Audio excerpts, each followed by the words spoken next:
A world bathed in the Cretaceous sun, 70 million years ago. Suddenly, the light dims.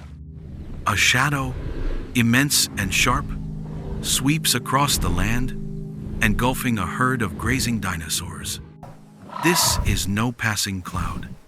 It is the silhouette of the largest animal ever to fly. We are in the presence of Quetzalcoatlus.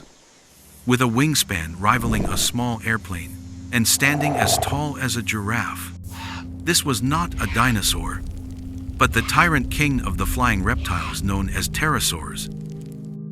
In this chronicle, we will follow its journey from a single fossil bone to a fully realized creature of astonishing scale. We will uncover how it lived, how it hunted, and how modern science has unmasked it as a formidable terrestrial predator. To ensure you don't miss these journeys into the deep past, consider subscribing. Now, let's journey back in time and uncover the story of a lost world. Our story begins not with a targeted expedition for monsters, but with a geology student mapping ancient rock layers under the relentless sun of West Texas. It is 1971, and Douglas Lawson is trekking through the rugged terrain of Big Bend National Park. His focus is the Javelina Formation, a 6-8 million-year-old deposit of sediment that holds secrets of the final days of the dinosaurs. He wasn't looking for bones, but the bones found him. There, eroding out of an ancient stream channel, were 3 fragments of hollow, fossilized bone. They were unnervingly light for their size, with walls as thin as an eggshell. But it was their scale that was truly bewildering. Lawson, with his geological expertise, knew he was looking at something from the late Cretaceous. Yet nothing in the known fossil record could account for their immense proportions. He had stumbled upon the remnants of a wing, the bones parts of a humerus, ulna, and the elongated 4th finger that forms the leading edge of a pterosaur's wing belonged to a flying reptile of impossible size.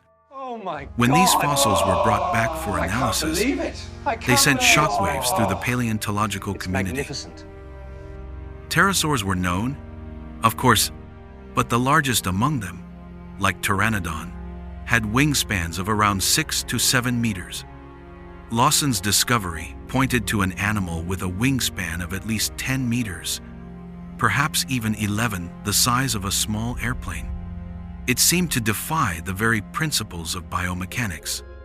How could a creature of this magnitude, with bones so seemingly fragile, generate enough power to lift off the ground, let alone soar through the prehistoric skies? It was a puzzle that expanded our entire conception of what was biologically possible. To name such a creature required a title of appropriate grandeur. Lawson and his supervisor, Dr. Juan Langston Jr., turned to ancient mythology. They named it Quetzalcoatlus, after Quetzalcoatl, the mighty feathered serpent god of the Aztec people. It was a fitting tribute, a legendary name for a legendary animal that ruled the skies. The species name, Northropy, honored John K. Northrop, the visionary aircraft designer renowned for his massive flying wing planes, drawing a direct parallel between nature's most ambitious flyer and humanity's own aeronautical achievements. The initial discovery of Quetzalcoatlus northropy was, however, frustratingly incomplete. For years, this giant of the skies was known only from these few wing elements. A breakthrough came when subsequent expeditions to the same region uncovered more fossils. These were from smaller individuals with wingspans of only 5 to 6 meters. While these specimens are considered a separate, unnamed species for now, referred to simply as Quetzalcoatlus sp., they were far more complete. They provided paleontologists with a precious blueprint, a near-complete look at the skull, neck, and body proportions. By studying these smaller cousins, we could finally scale up the anatomy and create a scientifically rigorous picture of the giant Q. Northropy. The accidental discovery in the Texas Badlands had now given us the key to resurrecting a sky titan. The bones had revealed its scale. Now it was time to understand the incredible biological engineering that made it a master of its domain. The bones from Big Bend gave us the first hints, but decades of paleontological work have allowed us to reconstruct the living animal. The reality of Quetzalcoatlus's anatomy is more fantastic than any myth. It was a creature of biological extremes, an assembly of superlatives that pushed the very boundaries of what is possible for a vertebrate animal. To truly comprehend its scale, we must use modern comparisons. Unfurl its wings, and you have a wingspan of 10 to 11 meters, or about 36 feet. That's wider than an F-16 fighter jet. On the ground, it was no less imposing. With its great wings folded at its sides, it stood as tall as an adult male giraffe, its head towering nearly 6 meters, or 20 feet, above the Cretaceous plains. Yet, for all this staggering size, it was a featherweight champion. Current estimates place its weight at only around 200 to 250 kilograms, about 550 pounds. This incredible weight-to-size ratio was achieved through a skeleton that was almost entirely hollow, filled with air sacs that connected to its respiratory system, a marvel of biological engineering. Its skull was a masterpiece of lightweight design. Stretching for nearly 2 meters, it was effectively a long, aerodynamic spear, ending in a sharp, pointed, and entirely toothless beak. When we analyze its structure, we see it wasn't solid bone, but a complex internal network of thin bony struts and vast empty spaces, providing maximum strength for minimum weight. This enormous head was mounted on an equally extreme neck, one of the defining features of its family, the Azhdarchidae. It was disproportionately long and surprisingly stiff, functioning less like a flexible goose's neck and more like the rigid boom of a crane, allowing it to strike at prey with precision and speed. The creature's body was a compact, powerful core anchoring the colossal flight muscles. And those wings were not feathered like a bird's, but a complex membrane of skin, muscle, and structural fibers called a patagium, stretched taut from its body to the tip of a single, hyper-elongated fourth finger. Furthermore, we must abandon the classic image of a scaly, leathery dragon. Fossil impressions from its relatives confirm that pterosaurs were covered in a dense, hair-like filament called pycnofibers. This protofuzz would have given Quetzalcoatlus an appearance unlike any modern reptile. This bizarre anatomy leads to one of paleontology's greatest debates. How did it move? Taking off was a monumental challenge. The leading hypothesis is a powerful quadrupedal launch. Crouching on all fours, it would have used its immense arm and leg muscles to vault its body into the air with a single, explosive push. And on the ground, far from being clumsy, it was a surprisingly capable walker, moving quadrupedally on its hind feet and the strong knuckles of its folded wing arms. This posture transformed it from a master of the air into a formidable presence in the world below. To truly understand this animal, we must immerse ourselves in its home, a world that is now lost to time. Let us journey back 70 million years to the Maastrichtian Age. This was the final, dramatic act of the late Cretaceous period, the last few million years before the great asteroid impact would forever change the course of life on Earth. The stage for our story is a vast landmass that today forms West Texas. But the world Quetzalcoatlus knew was utterly unrecognizable from the arid desert of the modern Big Bend region. The fossil record, preserved in the rich layers of the Javelina Formation, paints a picture of a sprawling inland floodplain. This was not a coastal region. It was situated hundreds of kilometers east of the shoreline of the shrinking Western Interior Seaway, the great shallow ocean that once bisected North America. The climate was intensely seasonal. Long, harsh, dry spells would bake the landscape, turning the soil to cracked clay and reducing rivers to sluggish streams. This period of scarcity would then be broken by the dramatic arrival of powerful monsoonal rains. These deluges would transform the environment, causing the ancient rivers to surge over their banks and inundate the plains in great, life-giving sheet floods. This was a world without grass. Instead, the riverbanks were lined with lush, dense galleries of conifers, ferns, cycads, and primitive flowering plants like magnolias and palms. Beyond the immediate river valleys, the landscape opened into wide, semi-arid prairies of ferns and tough, scrubby vegetation, a vast mosaic of green and brown stretching to a hazy, distant horizon. This was the world over which Quetzalcoatlus cast its immense shadow, and it was a world ruled by giants. The undisputed titan of this ecosystem was the sauropod Alamosaurus, a truly colossal long-necked herbivore, reaching lengths of over 30 meters, nearly 100 feet, and weighing upwards of 70 tons.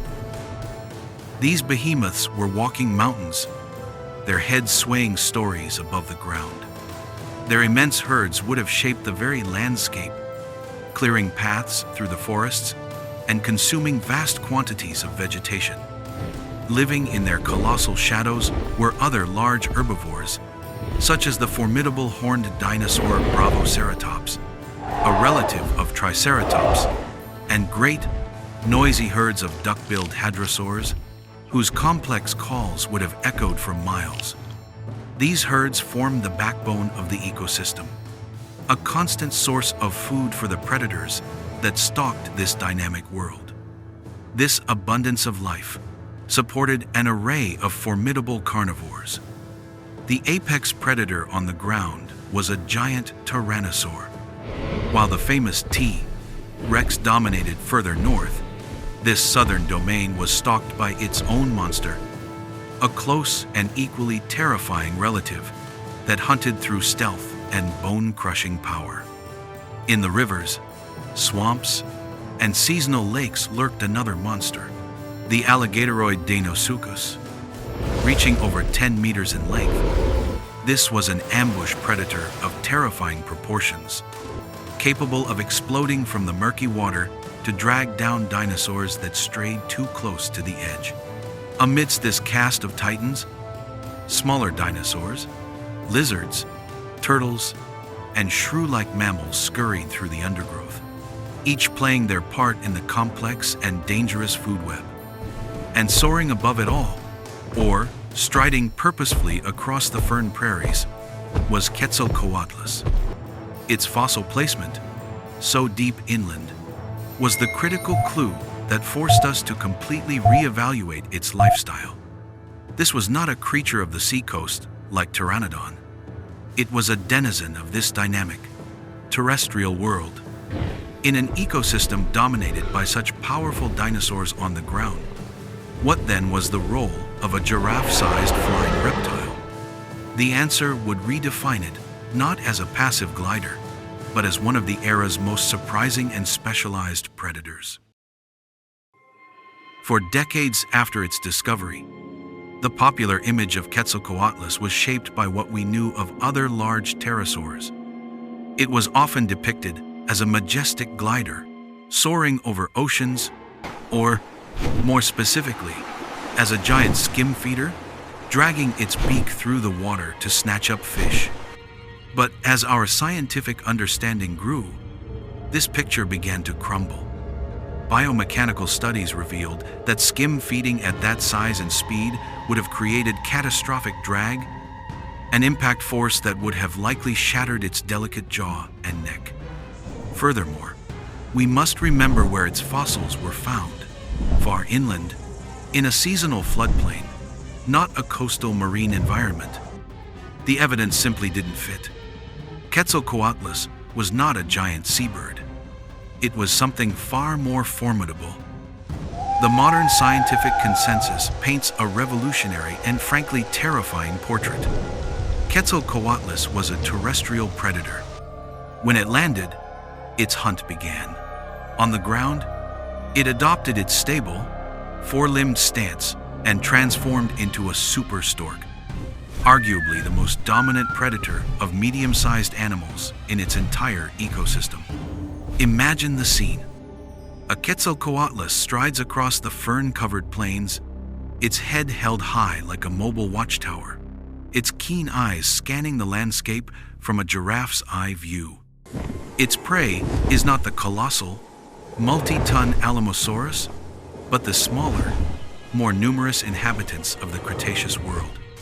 A family of juvenile hadrosaurs, perhaps the size of large dogs, forages in the low vegetation. The stalking pterosaur freezes, its gaze fixed. It moves forward with a deliberate, unnervingly silent gait, its long legs covering ground with surprising speed. Then, in a flash of motion, its massive head plunges downwards. The long, stiff neck acts like a perfectly engineered spear, and the sharp, 2-meter-long beak strikes with lethal precision. A young dinosaur is plucked from the ground, crushed in the beak's vice-like grip, and swallowed whole. This was its ecological niche. Quetzalcoatlus was an apex predator, but one that specialized in prey that giant tyrannosaurs might have overlooked. It hunted anything that could fit down its throat: small or juvenile dinosaurs, large lizards, early mammals, and even other, smaller pterosaurs unfortunate enough to be caught on the ground. In its domain, it was the undisputed tyrant of the clearings and fern prairies, filling a role similar to that of a modern secretary bird or a marabou stork, but on a scale that truly beggars belief. Every part of its anatomy we have discussed, from its planet-side vantage point to its spear-like beak and efficient, ground-covering stride, points directly to this lifestyle. The old vision of a passive marine glider has been replaced by the stark reality of an active, intelligent, and deadly terrestrial stalker. This unique predatory strategy was a hallmark of its incredible family, the Azhdarchidae, a dynasty of giants that ruled both the skies and the land at the very end of the age of dinosaurs. Quetzalcoatlus was not an evolutionary anomaly. It was the most famous member of a global dynasty known as the Azhdarchidae. This family of long-necked, large-headed pterosaurs ruled the skies across the planet during the final stages of the Cretaceous. Their name, derived from Azhdarchid, the Persian word for dragon, is fitting for a group that represents the absolute pinnacle of pterosaur evolution. They were the last, the largest, and arguably the most specialized of their kind before the asteroid impact closed the chapter on their reign. To appreciate the nuances of Quetzalcoatlus, we can compare it to its equally formidable European cousin, Azhdarchid, discovered in modern-day Romania. On paper, they seem similar, both being giants with wingspans in the 10 to 12 meter class. But when we analyze their fossils, a different story emerges. Azhdarchid was built like a heavyweight bruiser. Its neck vertebrae were shorter, significantly wider, and far more robustly constructed. Its skull bones were thicker, and its entire frame suggests a creature of immense power and strength. Quetzalcoatlus, by comparison, was the more gracile, lightweight fencer. This difference likely reflects their distinct ecosystems. Azhdarchid lived on Hatzeg Island, an environment lacking large theropod dinosaurs, making it the undisputed apex predator. Its powerful build suggests it may have tackled larger, struggling prey than its more slender American relative. This combination of immense scale and a terrifying predatory nature has cemented Quetzalcoatlus as a star in popular culture. It has soared through blockbuster films, been brought to life with stunning accuracy in documentaries like Prehistoric Planet, and become a coveted creature in video games. It is the undisputed archetype for any truly colossal flying creature. However, its portrayal is often flawed, still clinging to the outdated image of a marine fish-eater or a shrieking monster that snatches large prey from the sky, a feat of strength likely beyond its lightweight frame. The truth we have explored is arguably more compelling. The silent, intelligent stalker is a far more complex and eerie predator than a simple flying beast. Ultimately, the true legacy of Quetzalcoatlus is how it shattered our perceptions.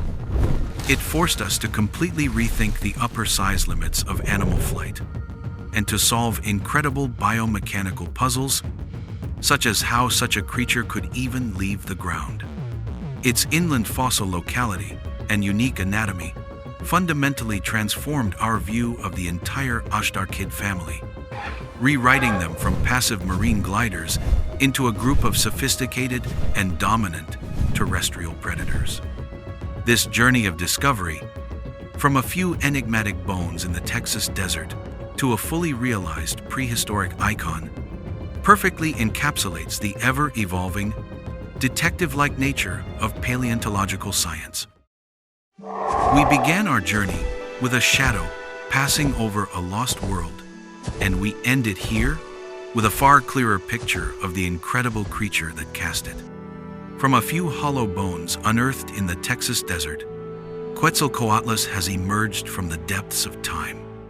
Its identity has been utterly transformed, from the simple sea glider of old theories to a complex and formidable terrestrial predator of almost unbelievable proportions.